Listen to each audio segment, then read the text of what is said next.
오늘 우리에게 주시는 하나님의 말씀은 신약성경 갈라디아서 6장 7절로 9절까지의 말씀입니다.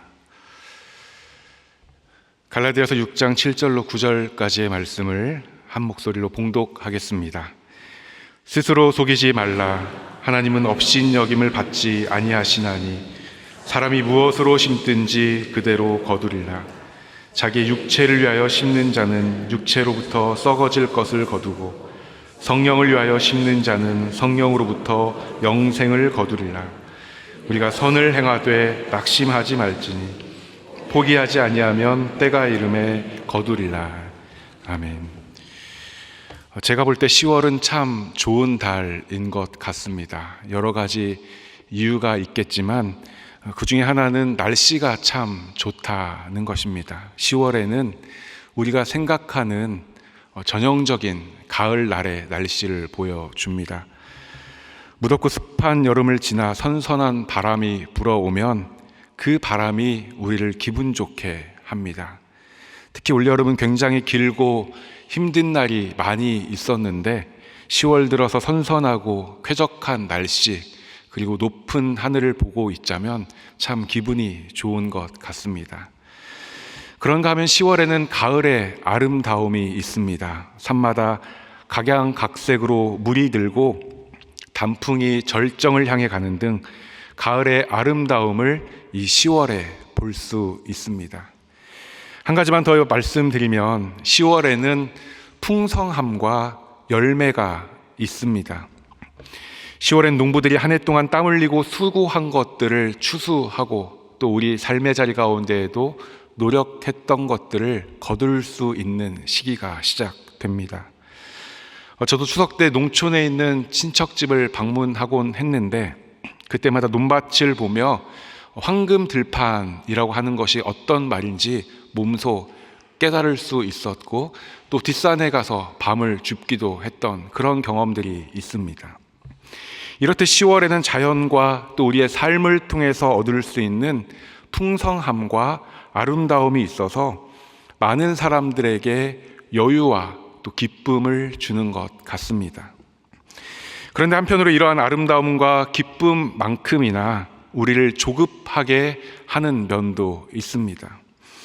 하늘을 놓고 생각할 때 이제 곧 연말인데 올해 과연 나는 무엇을 했나, 또 어떤 성장을 이루었나, 어떤 열매를 맺었나, 이런 것들을 생각하다 보면 우리의 마음을 조급하게 만듭니다.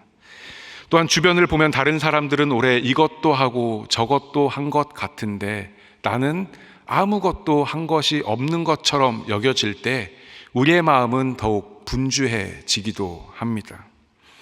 그런 우리에게 오늘 말씀은 하나님 앞에서 우리가 무엇인가를 심고 거둠에 있어서 중요한 원리를 말씀해 주고 있습니다. 그래서 저는 오늘 설교 제목을 무엇을 어떻게 거둘 것인가로 정했습니다. 사실 이 제목 안에는 두 가지 질문이 있는데 하나는 무엇을 거둘 것인가 하는 것하고 또 다른 하나는 어떻게 거둘 것인가 하는 두 가지의 질문이 이 안에 있습니다. 우리가 무엇인가를 거두기 원할 때 그것을 어떻게 하면 거둘 수 있을까, 그 원리를 아는 것은 굉장히 중요합니다.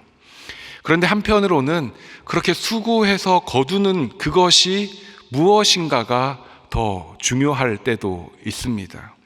그래서 오늘은 이 두 가지를 살펴보면서 설교를 이어가고자 합니다. 오늘 본문은 갈라디아서 6장에 위치하고 있습니다. 특별히 오늘은 종교개혁주일로 우리가 지키고 있는데 갈라디아서는 종교개혁가였던 루터가 가장 좋아했던 성경 중에 하나로 알려져 있습니다. 갈라디아서에는 이신칭의 율법과 복음 그리고 그리스도 안에서의 자유, 어떻게 보면 굉장히 신학적이고 교리적인 내용들이 줄을 이루고 있습니다. 그런데 마지막 장인 6장에 가서 목회적인 권면, 서로 짐을 지라, 그리스도의 법을 성취하라, 나는 십자가 외에는 자랑할 것이 없다, 이런 말씀들과 연결지어서 갈라디아서를 마무리하고 있습니다. 특별히 오늘 본문은 우리가 하나님 앞에서 어떻게 그리고 무엇을 거두며 살 것인가에 대해서 말씀해 주는데, 전 먼저 어떻게 거둘 수 있는가를 살펴보려고 합니다. 우리가 무엇인가를 심을 때 어떻게 거둘 수 있습니까? 첫 번째로 하나님 앞에서 겸손함으로 거둘 수 있습니다. 오늘 본문 7절의 말씀입니다. 스스로 속이지 말라. 하나님은 업신여김을 받지 아니하시나니 사람이 무엇으로 심든지 그대로 거두리라.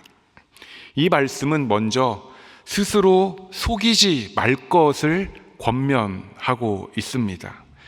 여기에서 속이지 말라의 원어적 의미는 미혹하다, 또 방황하다라는 의미입니다. 다시 말해서 스스로를 속여서 방황의 길로, 그리고 탐욕과 죄악의 길로 들어서지 않도록 조심하라는 말씀입니다. 사실 사람은 누구나 잘 되길 바라며 살아갑니다. 그런데 이 바람이 잘못 짙어지고 이 안에 욕심이 들어가면 내가 심지 않은 것, 또 내가 노력하지 않은 것을 바라보며 그것을 언젠가 내 마음대로 할 수 있을 것 같은 그런 착각을 하며 살아갑니다. 더 나아가면 하나님마저도 내 마음대로 할 수 있을 것 같은 그런 교만에 이르게 됩니다. 그래서 오늘 사도 바울은 스스로를 속이지 말라. 하나님은 업신여김을 받지 아니하시며 사람이 무엇을 심든지 그대로 거둔다라고 말씀합니다. 이 말씀을 갈라디아서의 흐름 속에서 이해해 보면 율법적 행위만을 강조하는 율법주의자들, 그리고 자신의 유익을 구하고 자신의 유익을 위하여 심으면서도 거기에서 영생을 얻을 수 있다라는 그런 사람들을 향해서 스스로 속이지 말고, 그리고 하나님을 업신여기지 마라, 하나님을 속이지 마라, 하나님 앞에서 정직하고 하나님 앞에서 겸손할 것을 지금 바울은 권면하고 있는 것입니다. 그리고 이 말씀을 더 정확히 표현하고자 8절을 이렇게 기록합니다. 우리 함께 읽어보겠습니다. 자기의 육체를 위하여 심는 자는 육체로부터 썩어질 것을 거두고 성령으로부터 영생을 거두리라. 어떻게 보면 당연한 이야기입니다. 그러나 당시의 거짓 교사들, 그리고 율법주의자들은 자신들의 행위로 의에 이룰 수 있다라고 주장하며 여전히 자신의 육체를 위해 심고 여전히 자신의 유익을 구하며 살았던 것입니다. 그래서 오늘 바울은 이들 앞에서 분명하게 선포합니다. 자기의 육체를 위하여 심는 자는 육체로부터 썩어질 것을 거둘 것이다. 우리의 행위로는 절대 의롭다함을 받을 수 없다. 그러니 하나님 앞에서 겸손하라.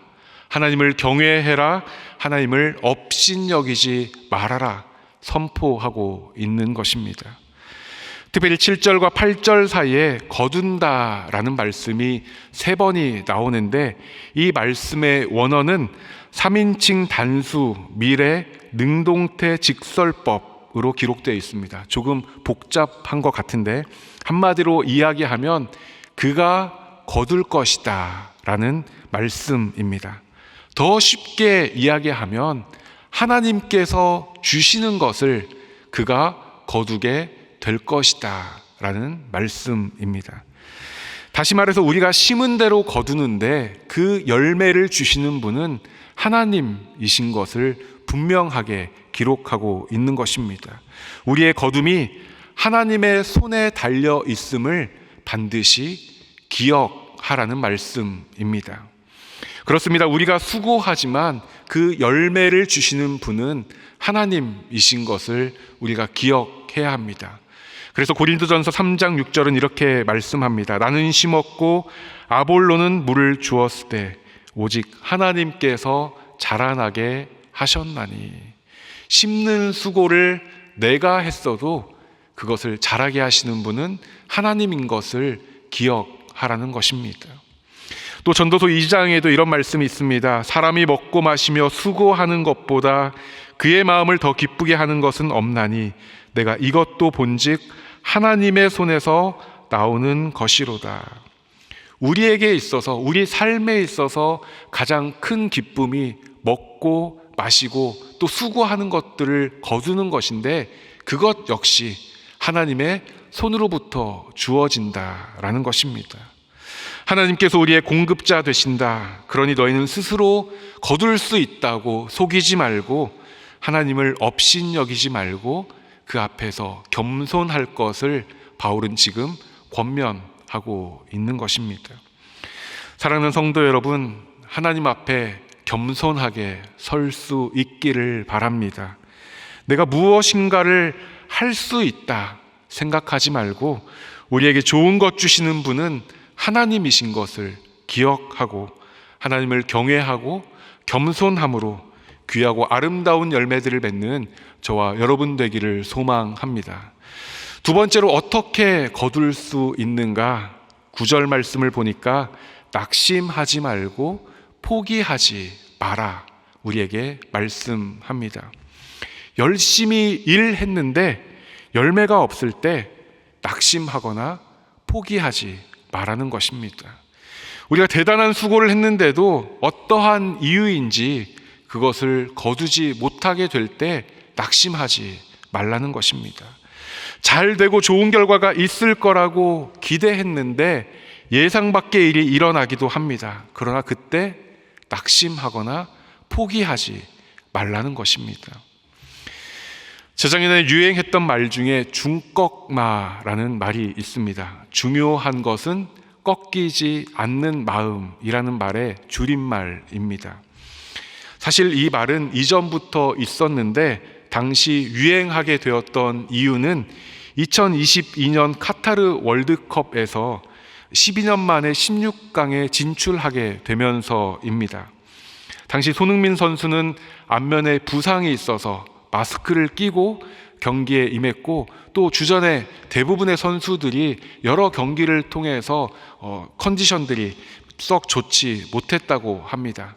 거기에다가 32강의 마지막 경기 상대가 전통의 강호로 알려져 있는 포르투갈과의 경기여서 모두가 쉽지 않겠다라고 생각할 때 선수들 사이에 중요한 것은 꺾이지 않는 마음이다 라는 외침이 있었고, 포르투갈과의 경기를 이기고 16강에 확정이 되었을 때 관중석에서 준 태극기에 이런 글, 중요한 것은 꺾이지 않는 마음, 이 글이 적혀 있었던 것입니다.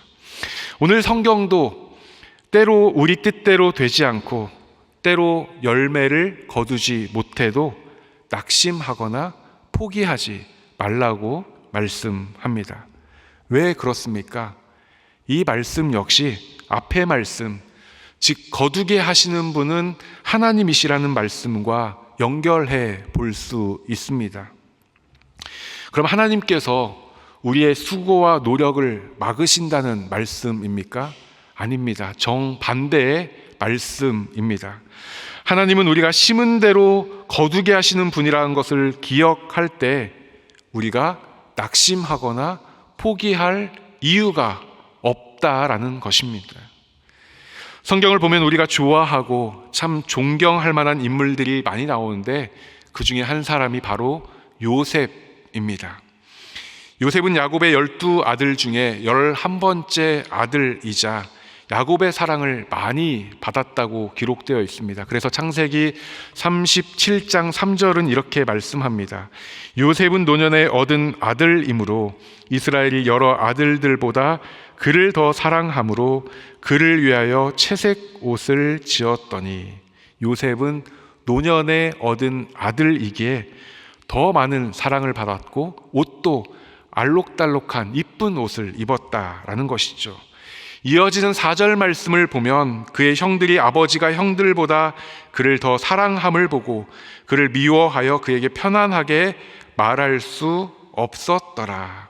아버지가 요셉을 더 사랑하니 형들이 많이 불편했던 것 같습니다. 그런데 이어지는 5절 말씀을 보면 요셉이 꿈을 꾸고 자기 형들에게 말하매 그들이 그를 더욱 미워하였더라 라고 말씀합니다. 안 그래도 불편한데 그것을 아는지 모르는지 요셉은 이상한 꿈을 꾸고 와가지고 형들에게 그것을 자랑하듯 말하니 형들이 더욱 미워했다라는 것입니다. 그 결과 어떻게 됩니까? 형들이 양들을 잘 치고 있나 보고 오라는 아버지의 명을 받들어 갔다가 그 자리에서 애굽으로 팔리고 말게 됩니다. 그리고 바로의 친위대장이었던 보디발의 집에 가게 됩니다. 요셉은 낙심하지 않고 거기에서 성실하게 자신의 일을 감당합니다. 그리고 하나님께서 함께 하셔서 형통하게 되었는데 성경을 보면 그 주인이었던 보디발도 하나님께서 요셉과 함께 하시는 것을, 그리고 요셉과 함께 하셔서 그가 형통하였던 것을 보았다라고 말씀하고 있습니다. 그러면 이제 요셉이 어떠한 삶을 살아야 하겠습니까? 잘 되어야 하겠죠. 그런데 요셉이 어떻게 됩니까? 보디발의 아내가 유혹하는 것을 뿌리쳤다가 누명을 쓰고 감옥에 가게 됩니다. 사실 유혹에 넘어갈 때 감옥에 가야 하는데 요셉은 유혹을 뿌리쳤다가 감옥에 가게 됩니다. 요셉은 선한 일을 하였지만 그 결과가 자신의 의도와는 정반대의 결과로 이어지게 된 것입니다. 그리고 감옥에 가서는 술 맡은 관원장의 꿈을 해석하고 이젠 자신이 억울함을 풀 수 있을 것이라 기대했지만 그 관원장은 요셉을 기억하지 못하게 되었습니다. 이 정도 되면 천하의 요셉이라도 포기할 만합니다. 낙심할 만합니다. 이제 나는 끝났나 보다. 나는 여기까지인가 보다. 여기서 죽나 보다 생각할 만합니다. 사실 요셉의 입장에서 낙심할 만한 이유는 너무도 많이 있을 것 같습니다. 특별히 자신은 하나님께서 주신 꿈을 꾼 사람인데 어떻게 내가 이렇게까지 망가질 수 있는가? 하나님께서 이제는 나를 외면하시는 게 아닌가? 이런 생각을 하기에도 충분했을 것 같습니다. 그러나 요셉은 낙심하지 않았고 포기하지 않았고 이후 바로의 꿈을 해석해주며 모든 것을 회복하게 되었고 총리의 자리에까지 이르게 되었습니다. 어떻게 그럴 수 있었습니까? 물론 하나님의 계획하심이죠. 그러나 그것은 요셉이 낙심하지 않았고 포기하지 않았기 때문입니다. 단순히 낙심하지 않은 것이 아니라 요셉은 하나님의 큰 뜻 가운데 자신이 있다라고 믿고 있었습니다. 그리고 이것을 후에 흉년이 들어서 곡식을 사러 온 그 형들에게 말합니다. 창세기 45장 7절로 8절의 말씀인데 우리 같이 한번 읽어보겠습니다. 하나님이 큰 구원으로 당신들의 생명을 보존하고 당신들의 후손을 세상에 두시려고 나를 당신들보다 먼저 보내셨나니 그런즉 나를 이리로 보낸 이는 당신들이 아니요 하나님이시라. 하나님이 나를 바로에게 아버지로 삼으시고 그 온 집의 주로 삼으시며 애굽 온 땅의 통치자로 삼으셨나이다.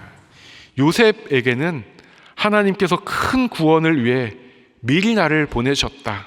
내가 여기에 온 것은 다른 누군가가 나를 팔아서가 아니라 하나님께서 이유가 있으셔서 나를 여기에 보내셨다라는 그 믿음이 요셉에게 있었던 것입니다. 그러니까 그것을 믿기 때문에 낙심할 필요가 없는 것입니다. 포기할 이유가 없어지는 것입니다. 다른 사람들은 다 팔려왔다고 생각할지 모르고 다른 사람들은 네 꿈이 별게 아니라고 말할지 모르지만 요셉은 나는 하나님이 보내셔서 이곳에 왔다라는 그 믿음 위에 서 있었던 것입니다. 그렇습니다. 우리가 무엇인가를 거두기까지 수많은 어려움이 있을 수 있습니다. 어려움 없이 우리가 무엇인가를 얻고 거둘 수 있다면 더 좋겠지만 모든 것에 그럴 수는 없습니다. 때로는 그것을 거두기까지 눈물을 흘릴 때도 있고 수많은 어려움을 당할 때도 있습니다. 시편 126편 5절로 6절의 말씀입니다.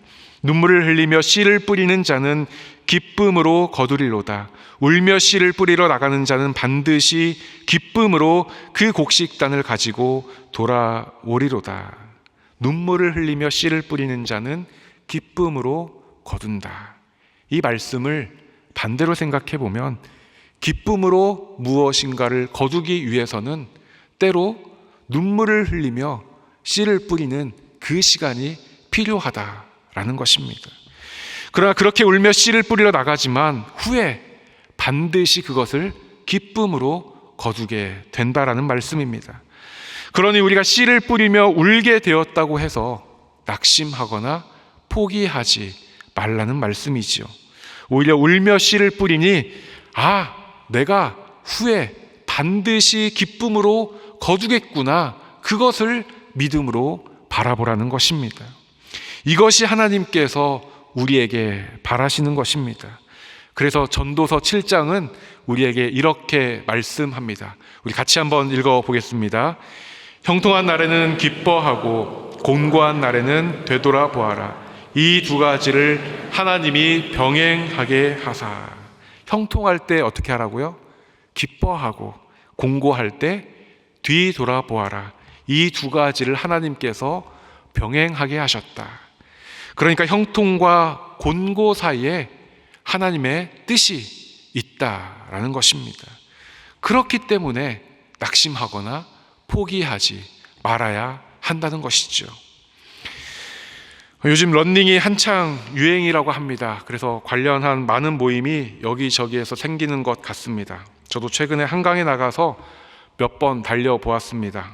한 번은 지인들과 함께 달릴 기회가 있었는데 그 중에 한 명이 페이서 역할을 해 주어서 처음 뛰는데도 한 5km 정도를 무리 없이 뛸 수 있었습니다.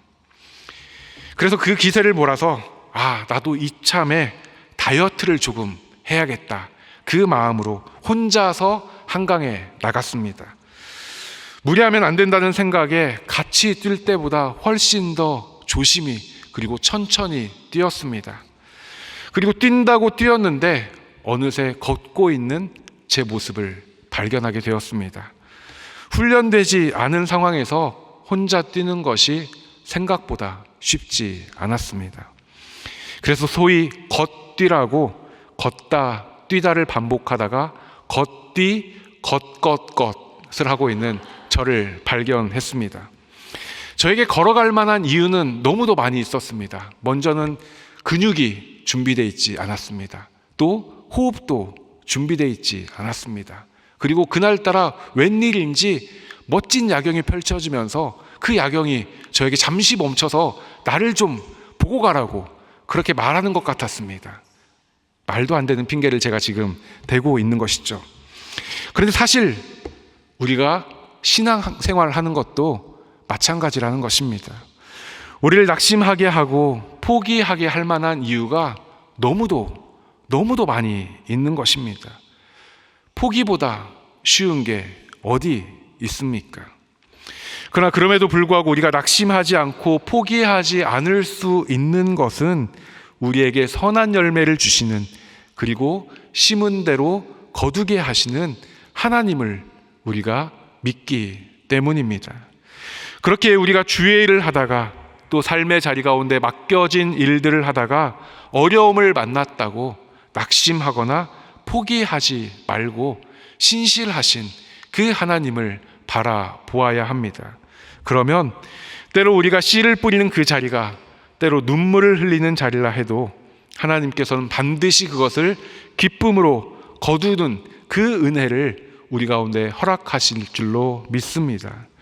마지막으로 어떻게 거둘 수 있는가? 기다림으로 거둘 수 있습니다. 다시 말해서 때를 아는 지혜가 필요합니다. 오늘 본문 9절 말씀을 우리 다 같이 다시 한번 읽어보겠습니다. 우리가 선을 행하되 낙심하지 말지니 포기하지 아니하면 때가 이름에 거두리라. 우리가 무엇인가를 심고 거두려면 낙심하지 않고 포기하지 않아야 하는데, 더 중요한 것은 때가 이름에 거둔다라는 것입니다. 이 말씀 역시 거두는 때, 그것은 하나님의 손에 달려 있다라는 것입니다. 그렇기에 그 하나님을 믿고 기다리라는 말씀이죠. 오늘 종교개혁주의니까 그때 이야기를 하나 하자면, 루터가 종교개혁을 할 당시 구텐베르크의 인쇄술이 발전되고 있었습니다. 그래서 루터가 1517년 비텐베르크 성당에 처음 써붙인 95개조의 반박문이 이 인쇄술의 도움으로 2주 만에 독일 전역에, 그리고 한 달 만에 유럽에 다 퍼지게 되었습니다. 그리고 이것이 종교개혁을 성공적으로 이루어낼 수 있는 큰 이유가 되었습니다. 그러니까 루터의 종교개혁은 인쇄술의 발전이라고 하는 그때와 잘 맞아 떨어진 것입니다. 사실 이보다 앞선 시대에 종교개혁을 위한 그런 시도나 노력이 없었던 것은 아닙니다. 루터보다 약 100년 전에는 얀 후스라고 하는 체코의 신학자가 라틴어 성경을 체코어로 번역했고, 교황이 아닌 성경만이 유일한 권위이다라고 주장했습니다. 그리고 그 이전에는 성경을 영어로 번역하고 방금 말씀드린 그 얀 후스에게 영향을 미쳤던 위클리프라고 하는 신학자도 있습니다. 위클리프 역시 성경의 중요성을 강조하며 교회의 부패와 부조리를 비판했습니다. 그러나 이들은 결국 이단으로 판명되었고 결국 화형을 당하고 말았습니다. 생각해보면 정말 귀한 일이고 선한 일이었습니다. 그러나 한편으로는 무모하다 할 수도 있고, 당대에 이루지 못했기에 뜻을 이루지 못했다, 실패했다라고 볼 수도 있습니다. 그러나 누가 이 일에 대해서 실패라고 말할 수 있겠습니까? 때가 이름에 거두리라. 하나님께서는 인쇄술이 발전하고 있던 그 때를 준비하고 계셨던 것입니다. 우리의 생각엔 항상 언제라는 시간의 개념이 들어있고, 특히 한국 사람들에게는 빨리빨리라는 습성이 있기 때문에 기다리는 것을 잘 못합니다. 그러나 하나님 앞에서 우리가 무엇인가를 거두기 위해서는 기다려야 하고 그 때를 아는 지혜가 필요합니다. 언제 거두게 될지 우린 그 때를 알 수 없습니다. 그러나 정확한 것은, 분명한 것은 언젠가 반드시 거두게 돼 있다라는 것입니다. 한 번쯤 들어보셨겠지만 모죽이라고 하는 대나무가 있습니다. 어떤 분들은 이 나무를 대나무 중에 최고로 친다고 합니다. 그런데 이 나무에 재미있는 특징이 있는데, 그것은 좋은 땅에 씨를 뿌리고 아무리 잘 가꾸어도 한 5년 정도는 눈꽃만큼도 보이지 않는다는 것이죠. 그러다가 한 5년 정도 지난 어느 날 손가락만한 죽순이 나오는데, 성장기를 맞으면 하루에 80cm 정도 자라고 총 30m까지 자란다고 합니다. 다시 말해서 이 나무를 보려면 씨를 뿌린 이후에 약 5년이라는 기다림의 시간이 필요한 것입니다. 그렇지 않고 기다리다 못해 3, 4년이 지난 후에 이거는 실패인가 보다, 이거는 못 보나 보다 하고 땅을 엎어버리면 영영 못 보게 되는 것입니다. 우리가 말씀 중에 요셉의 이야기도 살펴보았지만, 요셉이 내가 이 정도 하면 됐지 하거나 이것도 기회지 하고 그것에 넘어가거나 타협했다면 우리가 아는 요셉은 만나지 못했을 것입니다. 그러나 요셉은 하나님의 때를 기다렸고 결국 큰 구원을 위해 먼저 보내셨다라는 그 믿음의 고백을 요셉은 하게 되는 것입니다. 사실 우리에게 기다릴 만큼이나 지루하고 힘든 시간은 없습니다. 때로 그 기다림 속에 이것이 맞나 우리를 불안하게 하기도 합니다. 그래서 우리에게 믿음이 필요합니다. 하나님께서 반드시 거두게 하실 것이라는 믿음, 하나님께서 지금도 내 길을 인도하고 계신다, 라는 그 믿음이 우리에게 필요한 것입니다. 그리고 그 믿음을 가지고 기다릴 때 하나님의 때에 우리는 거두게 되는 것입니다. 그런데 이 모든 것들만큼이나 중요한 것이 있죠. 그것은 무엇을 거둘까 하는 것입니다. 이게 오늘 설교의 또 다른 주제입니다. 낙심하지 않고 겸손하게, 그리고 하나님의 때를 믿음으로 기다렸는데 그 열매가 이상한 게 나오면 안 되지 않습니까? 그래서 어떻게 거두는가도 중요하지만 무엇을 거두는가도 중요합니다. 그래서 오늘 구절은 우리에게 이렇게 말씀합니다. 우리가 선을 행하되. 하나님 앞에 겸손한 것 중요합니다. 낙심하지 않고 포기하지 않는 것 중요합니다.